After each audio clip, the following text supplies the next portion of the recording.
আপনি কি জানেন 2025-এ জব পাবার বা ক্যারিয়ার গ্রো করার জন্য ডিগ্রি না, এই 5টা সফট স্কিলস বেশি দরকার।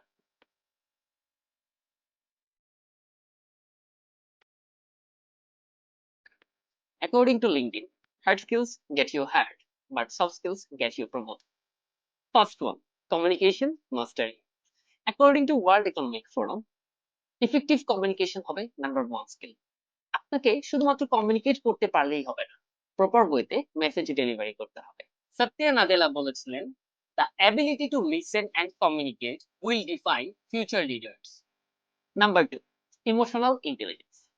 গুগল প্রজেক্ট অক্সিজেনের রিপোর্ট অনুযায়ী high emotional intelligence makes a person a true leader, not just a manager. Sundar Pichai একবার গুগলের একটি টাউন হল মিটিং এ খুব শান্তভাবে বলেছিলেন, we are here to learn, not to blame.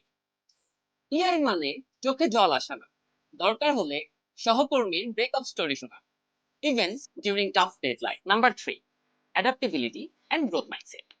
Vacancy বলেছে এআই যুগে যারা অ্যাডাপ্টেবল তারাই টিকে থাকবে। চেঞ্জ অ্যাকসেপ্ট করতে না পারলে আপনার ক্যারিয়ার স্টাক হয়ে যাবে। নেটফ্লিক্স শুরু করেছিল ডিভিডি ডেলিভারি, অ্যাডাপ্ট করে হয়ে গিয়েছে ওয়ার্ল্ডস বিগেস্ট স্ট্রিমিং প্ল্যাটফর্ম। অন্যদিকে ব্লকবাস্টার অ্যাডাপ্ট করতে পারেনি, আজ তারা history. Number 4, critical thinking and problem solving. আবার বিজনেস রিভিউ বলছে কোম্পানিজরা এখন চাই thinkers, not task doers. Problem solver মানেই হচ্ছে অ্যাসেট। ইলন মাস্ক একবার স্পেস এক্স টিমকে প্রশ্ন করেছিল, এই প্রজেক্টের জন্য আমাদের এত দামি বাল্ব কেন দরকার? Result, space x team redesign করে $1 মিলিয়ন সেভ করেছিল।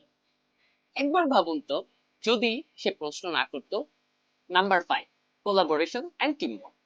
রিমোট ওয়ার্ক কালচারে টিম প্লেয়ার না হলে কোনোভাবেই সাকসেস পসিবল না। একা একা হিরো হয়ে ইউনিকর্ন তৈরি হয় না, টিম ওয়ার্ক লাগে। ইভেন আয়রন ম্যানেরও অ্যাভেঞ্জার্স ছিল। মাস্টার দিস 5 সফট স্কিলস, আর প্রমোশন আসবে ক্যালেন্ডার দেখে, এইচআর এর মুড দেখে না।